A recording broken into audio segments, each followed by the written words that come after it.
श्राद्धदेव नाम के राजा, श्राद्धदेव नाम के एक मुनि एक राजा थे। उनकी पत्नी का नाम था श्रद्धा। संतान के लिए उन्होंने पुत्रेष्टि यज्ञ करवाया। बहुत अच्छे राजा थे, भगवती के परम उपासक थे। उन्होंने वशिष्ठ महामुनि को अपने घर बुलाया और कहा कि महाराज आप अच्छे पुत्र के लिए पुत्रेष्टि यज्ञ कराओ। वशिष्ठ महामुनि ने पुत्रेष्टि यज्ञ का आरंभ किया। ध्यान दीजिएगा, सुंदर यज्ञ होने लगा।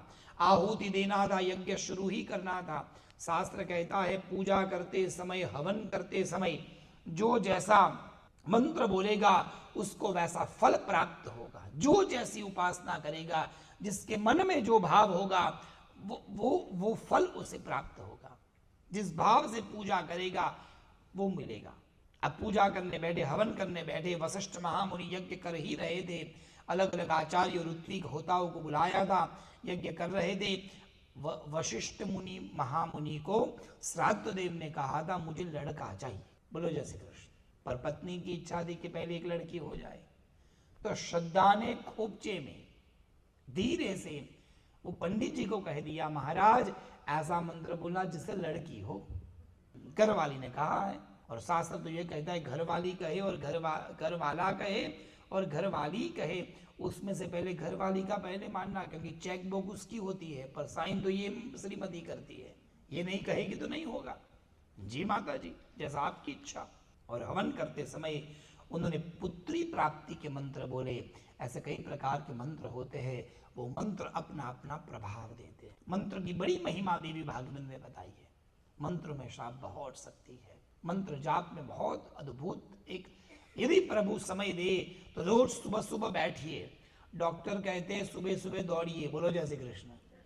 और हमारा शास्त्र कहता है सुबह सुबह बैठिए। पहले दौड़ना है तो दौड़ लीजिए, पर सुबह स्नान आदि करके आंख बंद करके भगवान के आगे बैठिए, ध्यान करिए और मंत्र जाप करिए। मंत्र करने से अंदरूनी शक्ति बढ़ती है, ऊर्जा बढ़ जाती है, और जो मन की आशा अपेक्षा इच्छा है वो माँ भगवती पूर्ण करती है। मंत्र हवन करते समय स्त्री के मंत्रों के द्वारा यज्ञ किया और कुछ समय यज्ञ पूर्ण हुआ, आशीर्वाद दिया। अग्नि नारायण भगवान ने मुनि को आशीर्वाद दिया, प्रसाद दिया।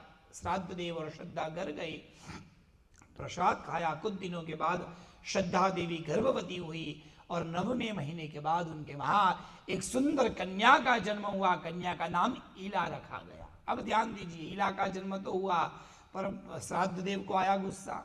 इतना खर्चा किया, इतना बड़ा यज्ञ किया, पुत्र के लिए किया, तो लड़की कैसे हो गई?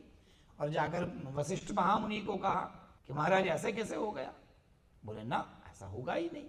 हमने संकल्प करवाया था पुत्र प्राप्त्यर्थम, तो पुत्री कैसे हो गई?